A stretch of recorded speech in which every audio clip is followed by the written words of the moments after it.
होगी मेरे लिए। तुम्हारे पास कोई रास्ता तो है नहीं। अगर तुम ये मोती लेकर जलपरी नहीं बनती तो पानी में डूबकर मर जाती। अब तुम अपनी इंसानी दुनिया को हमेशा के लिए भूल जाओ और मेरे साथ मेरी जलपरियों की दुनिया में चलो। अब से वही तुम्हारा घर होगा।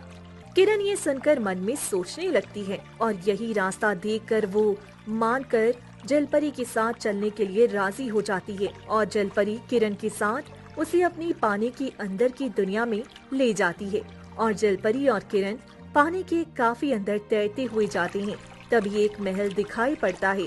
जलपरी उस महल में जाती है और किरण भी उसके पीछे पीछे जाती है और जलपरी जल राज्य महल के दरबार में रानी जलपरी से मिलाने ले जाती है। वहाँ पहुंचकर जलपरी रानी से कहती है, रानी जी, ये देखिए मैं आपके आदेश पर एक और इंसान को हमारी दुनिया में ले आई। अब जल्दी ही हमारी दुनिया में रौनक आ जाएगी। बहुत बहुत अच्छा किया तुमने। तुम हमेशा मेरी उम्मीदों पर खड़ी उतरती हो। तो ये है वो नई इंसानी जलपरी। तो बताओ क्या नाम है तुम्हारा और तुम्हें हमारी दुनिया कैसी लगी? अब से तुम्हें यही रहना होगा। मेरा नाम किरण है और मैं तो बस नदी पर पानी लेने आई थी कि इस दुष्ट जलपरी ने मुझे भोला देकर मूर्ख बनाकर जलपरी में बदल दिया। मेरे साथ धोखा और अन्याय हुआ है। रानी जी, आप मुझे वापस मुक्त कर सकती हैं।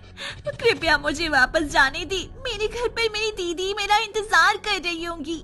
लगता है किरण तुम अभी भी वहम में हो। यहाँ जो कुछ भी होता है मेरी ही मर्जी से होता है। और आस पास देखो अपने, क्या तुम्हें ये जो जलपरी दिखाई दे रही हैं, ये भी तुम्हारी तरह पहले इंसान ही थे। अब यही उनका घर है। ये लोग चाहकर भी वापस अपने घर नहीं जा सकते। तुम भी इंसान बनकर नहीं, जलपरी बनकर रहोगी। सच्चाई को स्वीकार कर लो। अच्छा, तो ये नदी सच में श्रापित है। तभी इतनी औरतें इतने सालों में गायब होकर कभी भी वापस नहीं लौटी। मेरी दीदी सच बोल रही थी। मगर आप लोग इतने सारे इंसानों को क्यों जलपरी बना के रखे हैं? क्योंकि ये रानी जी का आदेश है और वो जो बोलेंगी वही यहाँ होता है। तुमको उनके आदेश का चुपचाप पालन करना पड़ेगा। अब ज्यादा सवाल मत करो वरना रानी माँ गुस्सा हो सकती हैं। इसीलिए चुप रहो। ये सुनकर बेचारी किरण की आंखों से आंसू बहने लगती हैं। वो अनजान जगह में खुद को बंदी पाकर बहुत ही भयभीत हो जाती है। उधर गांव में शाम हो जाती है और किरण के घर पर उसकी दीदी संध्या बेसब्री से उसका इंतजार कर रही होती है और मन में बोलती है, अरे इतनी देर हो गई, अब तक ये किरण घर क्यों नहीं लौटी? जाने कब की निकली हुई है। पानी लेने इतनी देर लगती है। अब तक तो इसे आ जाना चाहिए था। मुझे इसे ढूंढने जाना पड़ेगा। ये बोलकर संध्या खुद ही घर से पनघट की ओर चली जाती है। वहाँ पहुंचकर वो देखती है कि किरण तो वहाँ है ही नहीं। फिर वो पनघट में मौजूद ताई के पास जाकर उनसे पूछती है, अरे ताई, क्या तुमने मेरी छोटी बहन किरण को देखा है? वो बहुत ही देर पहले घर से पानी लेने के लिए पनघट पर आई थी, मगर अब शाम हो गई है और अब तक घर नहीं लौटी है। अभी तक किरण बिटिया घर नहीं पहुंची क्या? ये कैसे हो सकता है? मैंने भी उसे पनघट पर सुबह ही देखा था। तो वो यहाँ पनघट से पानी भरने की जगह उस श्रापित नदी वाले रास्ते की ओर जा रही थी। मैंने उसे रोकने की सोची थी। वो तब तक बहुत दूर हो चुकी थी मुझसे। मुझे लगा वो श्रापित नदी पर कभी भी नहीं जाएगी, तो मैंने इस बात पर ज्यादा ध्यान नहीं दिया। तुम भी उधर मत जाना, वरना पता नहीं क्या अनहोनी हो जाए। क्या कहा आपने? किरण को शापित नदी की ओर जाते हुए देखा था? हे भगवान, मेरी किरण की रक्षा करना। अब अगर मैं उसे ढूंढने वहाँ नहीं जाऊंगी तो कौन जाएगा? मुझे ही हिम्मत करके उसे ढूंढने उस शापित नदी पर जाना ही होगा। मैं चलती हूँ ताई, अगर मैं ना लौटी तो आप गाँव वालों को बता देना सब। ये बोलकर संध्या उस शापित नदी की ओर चली जाती है और वहाँ पहुंचकर वो किरण का नाम पुकार कर उसे ढूंढने लगती है। किरण, किरण तुम कहाँ हो? मेरी आवाज तुम्हें सुनाई दे रही है? जवाब दो किरण। हे भगवान, ये कैसा अनर्थ हो गया है।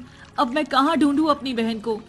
ये बोलकर संध्या भी थक कर नदी किनारे बैठ जाती है और रोने लगती है। तभी पानी के अंदर से किरण, जो अब जलपरी बन चुकी थी, वो किनारे बैठी दीदी को देखकर रोने लगती है और बोलती है, दीदी, मैं यहाँ पानी की दुनिया में कैद हूँ। कृपया ध्यान से देखो, मैं आपको जरूर दिखाई दूंगी। इधर पानी के अंदर देखो दीदी, मैं इस पानी के बाहर क्यों नहीं आ पा रही हूँ। ये बोलकर किरण पानी के अंदर से हाथ का जोर लगाकर खुद को बाहर निकालने का प्रयास करती है, मगर एक जादुई कवच की वजह से वो बाहर नहीं निकल पा रही होती।